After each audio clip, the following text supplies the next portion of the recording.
आणि आता महत्त्वाच्या बातम्या आपण पाहूया। वाढदिवसाच्या निमित्तानं बारामतीमध्ये युगेंद्र पवारांचे भावी आमदार असे बॅनर झळकले। युगेंद्र पवार अजित पवारांचे सख्खे पुतणी। माढ्यातील वंचितचे उमेदवार रमेश बारसकर यांना शिट्टी चिन्ह मिळालं। 2 उमेदवारांनी शिट्टी चिन्हाची मागणी केल्यामुळे ड्रॉद्वारे चिन्हाचं वाटप झालं। बहुजन विकास आघाडीकडून राजेश पाटलांना पालघरमधून उमेदवारी मिळण्याची शक्यता। उमेदवार जाहीर झाल्यानंतर जोमाने काम करणार राजेश पाटलांची प्रतिक्रिया। तर 2 दिवसांमध्ये हितेंद्र ठाकूर उमेदवाराच्या नावाची घोषणा करतील। दिनकर पाटलांचा भाजप प्रदेशाध्यक्ष चंद्रशेखर बावनकुळेंना पत्रातून विद्यमान खासदार हेमंत गोडसेंवर टीका। दिनकर पाटील नाशिक लोकसभा लढवण्यासाठी इच्छुक।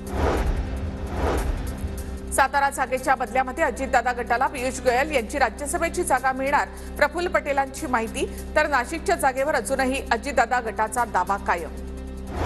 विनोद पाटील संभाजीनगर लोकसभा लढवण्यावर ठाम। फडणवीसांसोबत सकारात्मक चर्चा झाल्याची विनोद पाटलांची माहिती।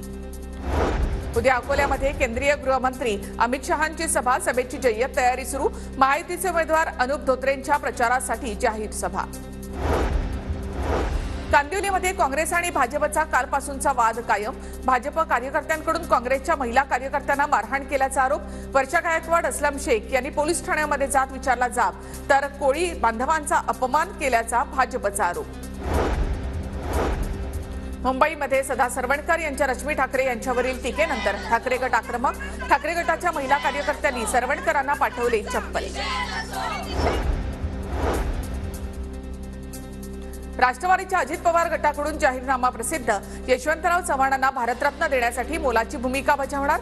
जाहीरनाम्यामध्ये घोषणा। आचारसंहितेच्या काळामध्ये शिंदेंनी वर्षा निवासस्थानावर बैठक घेतल्याची काँग्रेसची तक्रार। काँग्रेस प्रवक्ते सचिन सावंतांकडून निवडणूक आयोगामध्ये पेन ड्राईव्ह सादर।